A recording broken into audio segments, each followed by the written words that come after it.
Mbunge Jafari wa Rorya anataka kufahamu serikali ina mpango gani wa kuratibu zoezi la walimu kuhama vituo vya kazi hasa maeneo ya vijijini kwenda mijini. Swali hilo linapatiwa majibu na Mheshimiwa Naibu Waziri Deus Sangu. Mheshimiwa Deus Sangu, majibu. Mheshimiwa Spika, kwa mujibu wa kanuni ya 161 ya kanuni za utumishi wa umma ya mwaka 2022, uhamisho katika utumishi wa umma hufanyika kwa lengo la kuboresha utendaji wa kazi. Aidha, uhakiki wa rasilimali watu uliofanywa na Ofisi ya Rais, Menejimenti ya Utumishi wa Umma na Utawala Bora ulibaini uwepo wa mahitaji mengi ya rasilimali watu hususan walimu katika maeneo ya vijijini tofauti na mijini. Mheshimiwa Spika, serikali inaendelea na utaratibu wa kufanya msawazo wa watumishi wa umma kwa kuongeza rasilimali watu katika maeneo ya vijijini na yale yenye uhitaji mkubwa. Mheshimiwa Jafari Chege, swali la nyongeza. Mheshimiwa Spika, nashukuru kunipa nafasi.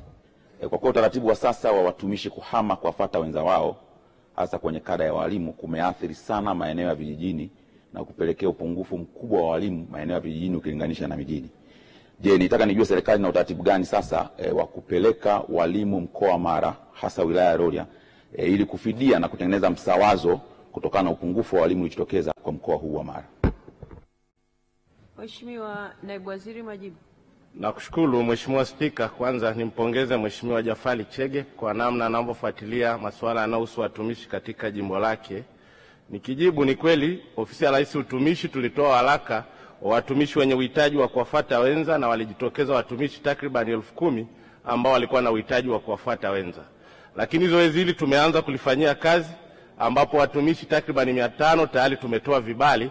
Hata hivyo tumeweka utaratibu wa kuweka baada ya kumtoa yule anayemfuata mwenza, basi tutaweka replacement kwa ajira mpya na wengine ambao tutawatoa sehemu zenye watumishi wengi kuwapeleka pale tulipowahamisha hapo. Kwa hiyo nimuombe Mheshimiwa Jafari, pia nitoe rai kwa Katibu Tawala wa mkoa wa Mara kuleta orodha kwa maeneo ya wale ambapo watumishi wamehama ili tuweze kupeleka watumishi hao haraka, kwa sababu tayari Mheshimiwa Rais katika vibali vile alivyotoa 33 tayari tuna walimu 10,652 ambao tutajaziza mahali pale tulipowahamisha hao ambao wamehama kwa kuwafuata wenza. Mheshimiwa Sashishi